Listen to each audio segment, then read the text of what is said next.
ಶ್ರೀ ಕ್ರೋಧಿನಾಮ ಸಂವತ್ಸರ ಉತ್ತರಾಯಣ ಶಿಶಿ ಋತು ಮಾಘ ಮಾಸ ಶುಕ್ಲ ಪಕ್ಷವಾಗಿದೆ. ಈ ದಿವಸ ಶನಿವಾರವಾಗಿರ್ತಕ್ಕಂಥದ್ದು. ಏಕಾದಶಿ ತಿಥಿ ಮೃಗಶಿರ ನಕ್ಷತ್ರ. ಈ ದಿವಸ ಏಕಾದಶಿ ಇದೆ. ಎಷ್ಟೋ ಜನ ಪಾಪ ಉಪವಾಸವನ್ನು ಮಾಡ್ತಾರೆ. ಶನಿವಾರ ಬಂದಿದೆ ಬೇರೆ, ಹೀಗಾಗಿ ಶನಿವಾರ ವಿಷ್ಣುವಿನ ವಾರವೂ ಹೌದು. ಏಕಾದಶಿ ಮಾಡ್ತಕ್ಕಂಥ ಕಾರಣವು, ಏಕಾದಶಿಯ ಗುರಿ ಏನಪ್ಪ ಅಂದರೆ ವಿಷ್ಣುವಿನ ಸಂಪತ್ತನ್ನು ತುಂಬಿಕೊಳ್ಳುವುದು. ನಾವೇ ವಿಷ್ಣುವಿನ ಭಾಗವಾಗುವುದು. ವಿಷ್ಣುವಿನ ಸ್ಮರಣೆ ಮಾಡ್ತಾ ಇದ್ದೀವಿ ಅಂತಂದರೆ ನಾವು ನಮ್ಮಲ್ಲೂ ವಿಷ್ಣು ನೆಲೆಸಿದ್ದಾನೆ, ಅವನ ಆವಾಹನೆಯಾಗಿದೆ ಅಂತಲೇ ಅರ್ಥ ಅಲ್ವಾ. ಈ ಅರ್ಥದಲ್ಲಿ ಏಕಾದಶಿಯ ಉಪವಾಸ ಮಾಡಬೇಕು.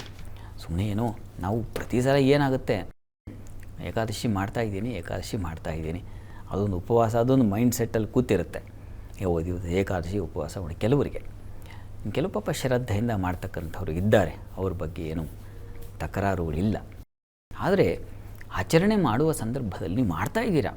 ಏಕಾದಶಿ ಅಂತಕ್ಕಂಥದ್ದು ಒಂದು ವಿಶಿಷ್ಟವಾದ ವ್ರತ ಅಲ್ವಾ. ಹೀಗಾಗಿ ಈ ತನ್ಮೂಲಕ ಭಗವಂತನಿಗೆ ನೀವು ಏನನ್ನೋ ಒಂದು ಸಮಯವನ್ನು ಮೀಸಲಿಡ್ತಾ ಇದ್ದೀರಾ. ಅದು ಕೂಡ ತುಂಬ ಮುಖ್ಯವಾದದ್ದು ತಪಸ್ಸು. ಆ ತಪಸ್ಸು ಶ್ರದ್ಧೆಯಿಂದ ಕೂಡಿರಲಿ ಅಂತ ಅಷ್ಟೇ, ಇನ್ನೇನಿಲ್ಲ. ತನ್ಮೂಲಕ ಶ್ರದ್ಧಾ ಕಾಮಸ್ಯ ಮಾತರಂ ಅಂತ.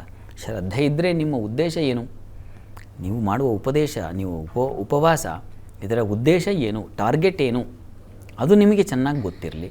ಆ ಟಾರ್ಗೆಟ್ ಫಿಕ್ಸ್ ಆದ ಟಾರ್ಗೆಟನ್ನು ರೀಚ್ ಆಗಬೇಕಾಗಿದ್ದರೆ ನಮ್ಮ ಶ್ರಮ ಏನು, ಯಾವ ರೀತಿಯಲ್ಲಿರಬೇಕು. ಯಾವುದೋ ಒಂದು ನೀವು ಕೆಲಸ ವಹಿಸಿರ್ತಾರೆ ನಿಮಗೆ, ಅದನ್ನು ಪೂರ್ಣ ಮಾಡಲಿಕ್ಕೆ ನೀವೆಷ್ಟು ಕಾನ್ಸಂಟ್ರೇಟ್ ಮಾಡ್ತೀರಾ ಹೇಳಿ. ಎಲ್ಲ ಕೆಲಸವನ್ನು ಅಮ್ಮ ತಂದು ಕೊಡೋ ಊಟ, ಹೆಂಡತಿ ತಂದು ಕೊಡೋ ಇನ್ಯಾವುದೋ ಒಂದು ಎಲ್ಲವನ್ನು ಪಕ್ಕಕ್ಕಿಟ್ಟು ಯಾರು ಡಿಸ್ಟರ್ಬ್ ಮಾಡಿಬಿಡಿ ಬಾಗಿಲು ಹಾಕ್ಕೊಳ್ತಾರೆ. ಕೆಲಸ ಮಾಡಿದೆ ವರ್ಕ್ ಫ್ರಮ್ ಹೋಮ್ ಮಾಡ್ತಕ್ಕಂಥವ್ರಿಗೆ ಇದೇ ಆಗಿರುತ್ತೆ. ಊಟ ಬೇಡ, ಮತ್ತೊಂದು ಬೇಡ, ಏನು ಬೇಡ, ಏನು ನಾನೀಗ ಮುಗಿಸ್ಬೇಕಾಗಿದೆ, ಟಾರ್ಗೆಟ್ ಮುಗಿಸ್ಬೇಕು. ಆ ರೀತಿಯಲ್ಲಿ ಆ ಒತ್ತಡದಲ್ಲಿ, ಆ ಟೆನ್ಷನ್ನಲ್ಲ ಇಲ್ಲಿ ಈ ಟಾರ್ಗೆಟ್ ಒಂಥರ ದಿವ್ಯವಾದದ್ದು. ನಿಮ್ಮ ಕೆಲಸ ಇದ್ಯಾವುದಕ್ಕೂ ಇದನ್ನು ಮೀರಿರ್ತಕ್ಕಂಥದ್ದು, ಹಾಗೆ ಸ್ವೀಕರಿಸಬೇಕು. ಉಪವಾಸ ಅಂತಕ್ಕಂಥದ್ದು, ಏಕಾದಶಿ ಅಂತಕ್ಕಂಥದ್ದನ್ನ ಅದು ಭಗವದ್ ದರ್ಶನ, ಅದು ಮಹಾ ಟಾರ್ಗೆಟ್. ನಿಮ್ಮ ಸಣ್ಣ ಪುಟ್ಟ ಟಾರ್ಗೆಟ್ ಅಲ್ಲ, ಇದು ಸ್ಪೆಷಲ್ ಟಾರ್ಗೆಟ್. ಅದನ್ನು ರೀಚ್ ಆಗಬೇಕಾಗಿದ್ದರೆ ಒಂದು ಶಿಸ್ತು ಬೇಕು. ಕೋಪ ತಾಪಗಳಿಂದ ಆಗಲ್ಲ, ಅಲ್ಲಿ ನಡೆಯುತ್ತದಲ್ಲ. ಇಲ್ಲಿ ಹಾಗಲ್ಲ. ಶಾಂತ ಮನಸ್ಕರಾಗಿ ಪ್ರಸನ್ನತೆಯಿಂದ ಅವನ ವಿನಃ ಮತ್ತೊಂದಿಲ್ಲ ಅನ್ನುವ ಭಾವದಲ್ಲಿ ನೀವು ಮಾಡುವ ಪೂಜೆ ಬಹಳ ಒಳ್ಳೆಯದು ಅನ್ನೋದು ಇದರ ಗುರಿ. ಅದನ್ನು ಚೆನ್ನಾಗಿ ಅರಿತು ಪ್ರಾರ್ಥನೆಗಳನ್ನು ಮಾಡಿ ಉಳಿದ ಹಾಗೆ ಶನೈಶ್ಚರ ದೇವಸ್ಥಾನಕ್ಕೆ ಹೋಗಿ ಬನ್ನಿ, ತುಂಬ ಒಳ್ಳೆಯದು. ವಿಷ್ಣು ಸನ್ನಿಧಾನದಲ್ಲಿ ಅಲಂಕಾರ ಸೇವೆ ಮಾಡಿಸ್ತಕ್ಕಂಥದ್ದು, ಪಂಚಾಮೃತ ಸೇವೆ ಮಾಡಿಸೋದು, ಯಾವುದಾದ್ರೂ ಸರಿ. ಎಲ್ಲದಕ್ಕೂ ಟಾರ್ಗೆಟ್ ಅದೇ, ವಿಷ್ಣು ಸ್ಮರಣೆ ಅಥವಾ ಇನ್ಯಾವುದೋ ದೇವರ ಸ್ಮರಣೆ. ಅದು ಸಂಪನ್ನವಾಗಲಿ, ಮನಸ್ಸಾರೆ ಒಳ್ಳೆಯದಾಗಲಿ.